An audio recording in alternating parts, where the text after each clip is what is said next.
Ladies and gentlemen, the wait for Google's next foldable is almost over, with the Pixel 10 Pro Fold and the rest of the Pixel 10 lineup set to be announced in only 1 week on August the 20th. With that in mind, I thought it might be useful to take sort of an overview of everything that we think we know about the Pixel 10 Pro Fold's hardware, keeping in mind the question, are these hardware improvements compelling? Are they enough here in 2025? A world where devices like the Oppo Find N5, the Honor Magic V5, the Samsung Galaxy Z Fold 7 all exist. Is Google keeping up in terms of hardware? And we're going to be going through this categorically. I wrote an article over on ShaneCraig.tech where I wrote all of this out, but we're going to kind of do this in video form here, again, using my article as notes. And we're going to start off with the camera specifications. I can see here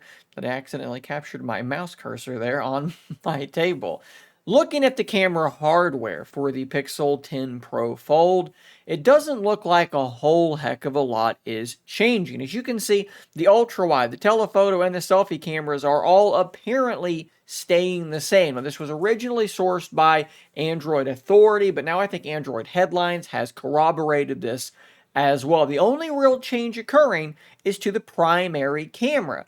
And it's a change that I'm not super excited about. Apparently, we're going from the Sony IMX787, which is a sensor that was 1 over 1.73 inches, 48 megapixels, to the Samsung GN8, which is 1 over 1.95 inches and 48 megapixels. That is a physically smaller sensor. Now, it is the same sensor that is present on the Pixel 9a. And it's important to note here, there's a little bit of some weirdness there with those numbers, because on the Pixel 9a, that sensor is listed as 1 over 2 inches. I think what might be happening there is they may be actually cropping in on that sensor a little bit, because the GN8 is typically a 50 megapixel sensor. It's listed as 48, so they're probably not using all of the sensor.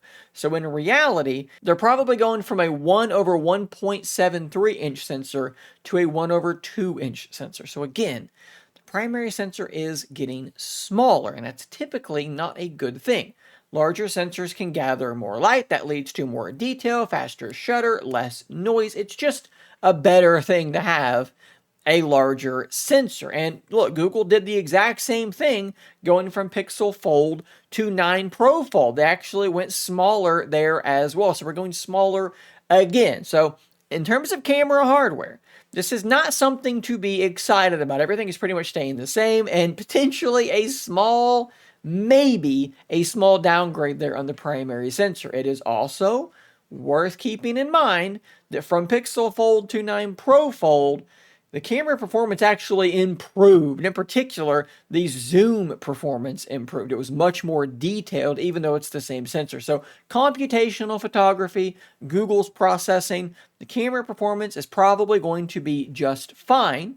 But in terms of hardware, it is impossible to say that they do not fall behind every other competitor on planet Earth. To be fair, there is one place where the 10 Pro Fold does have an advantage over the camera system on the Z Fold 7, and that's the telephoto.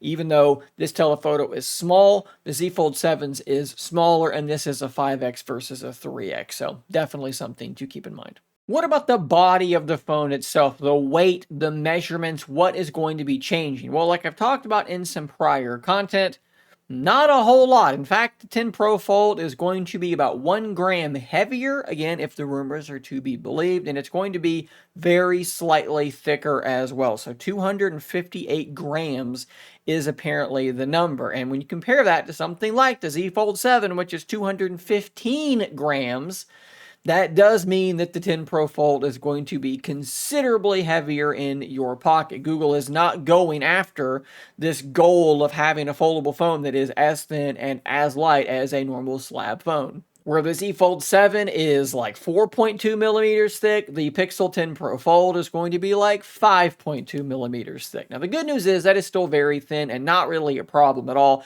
I do wish that they had shaved off a little bit of weight, just because going from the Find N5, the Z Fold 7, back to the 9 Pro Fold, which is going to be about the same weight, it does feel quite brick-like. in the hand. Now, there may be a very good reason why Google is doing this, though. And this takes us to the battery section.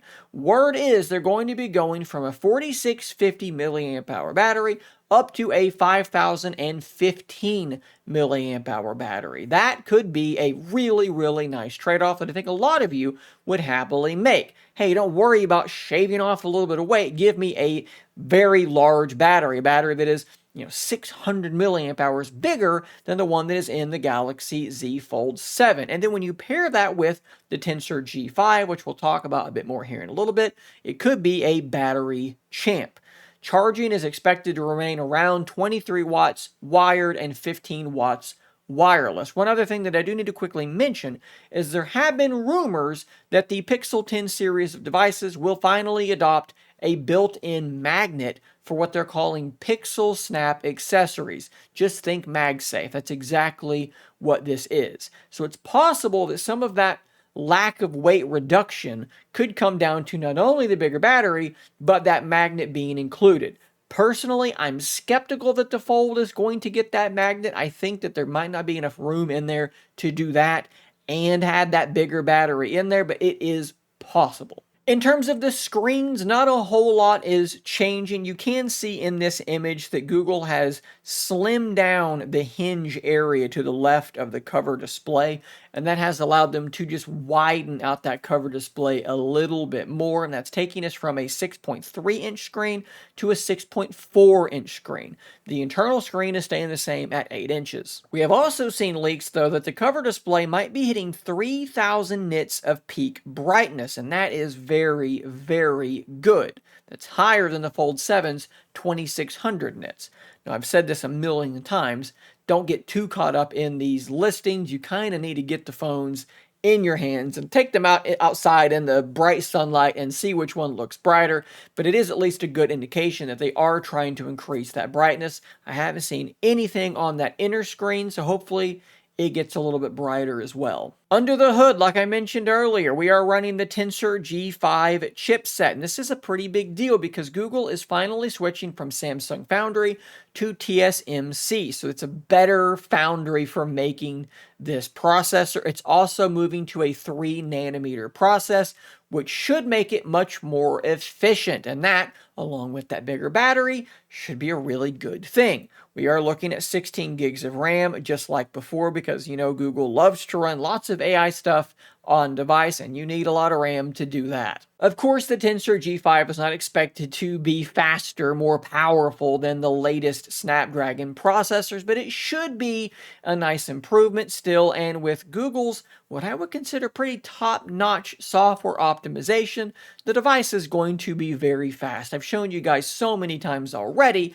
older Pixel devices against other devices running much faster Snapdragon processors, opening applications, even running games, and a lot of the time holding their own very, very competitively. So expect something similar here. Maybe that gap shrinks just a little bit. We've also heard rumors that the Pixel 10 Pro Fold is expected to be among the very first foldables to achieve an IP68 rating. For those of you that don't know, IP stands for Ingress Protection, and those 2 digits represent solids and liquids.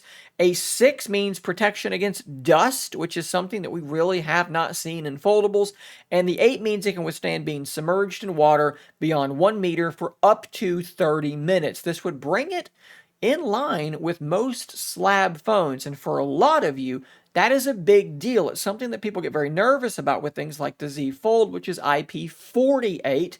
That 4 means you're protected against solids that are a millimeter or larger across, and that's pretty big when you really think about it. So yeah, that could be a big deal for some of you. And I'm sure that there are lots of other little changes. When you look at some of the imagery we've seen of the 10 Pro Fold, you can see that the SIM tray has actually moved. It's changed places. And I think that that could sort of point towards a much larger internal re-engineering, things having moved around inside that device, much more so than it might seem like from the outside looking in. We almost always see foldable OEMs also doing a lot with the hinges between years, trying to make that hinge more durable, trying to allow it to sort of protect against things like dust, which it seems like Google might have achieved. There's often changes to that ultra thin glass as well, using more advanced versions. So I'm sure that there's going to be several sort of smaller things like that that could add up to a pretty big deal as well. In terms of color options, we have this new Moonstone color and we have this new Jade color. There is apparently no white, no black for the Pixel 10 Pro Fold. These are your color options. So as best as I can tell, that seems to be pretty much it in terms of the hardware. So you have to ask yourself, is that enough? And that's obviously a question that you have to answer for yourself. But to me, the answer is probably not. Google's going to have to do quite a bit when it comes to this software to make this thing a must-buy for me. And we have seen plenty of rumors, right? We've seen talk of a feature called Magic Cues. This is apparently going to be this sort of AI assistant running locally on your device that is going to apparently use AI to show you useful details and time-saving actions based on the app that you are using. The idea here is that maybe it sees a friend ask, hey, did you buy that movie ticket for the movie we're going to go see? What showtime did you pick? And it's going to see that and then check your Gmail, find your receipt for that, and just present that information to you, saving you that time. Again, on device, that might freak some people out thinking that, hey, all of my data is being sent to a data center, but it should all be happening on your phone privately. That's kind of an interesting feature, but we've also seen other things too, like AI summarizations of your notifications, AI actually sorting your notifications as well. Of course, we have the new desktop mode that we've talked about and shown that's already out in the beta versions of Android 16 QPR1. Maybe that will be a big focus, but I think there's going to have to be even more than that. We're going to need something that's really, really cool. And maybe when we see Magic Cues in action, maybe that's it. Maybe it's just incredible how well it works. But Google's going to have to sell us this device, at least in my opinion, with some kind of big software improvement or maybe a price reduction. That would be really cool as well. We'd seen some rumors about that at one point also. I'm kind of skeptical given what's happening in the world in 2025, but maybe that's a thing as well, guys. Drop your thoughts in the comments down below. What do you think of these hardware changes? Is it enough? What kind of software changes would you need to see? Again, hit those comments. Thanks for watching. Subscribe for more content like this, and until next time, stay nerdy, my friends.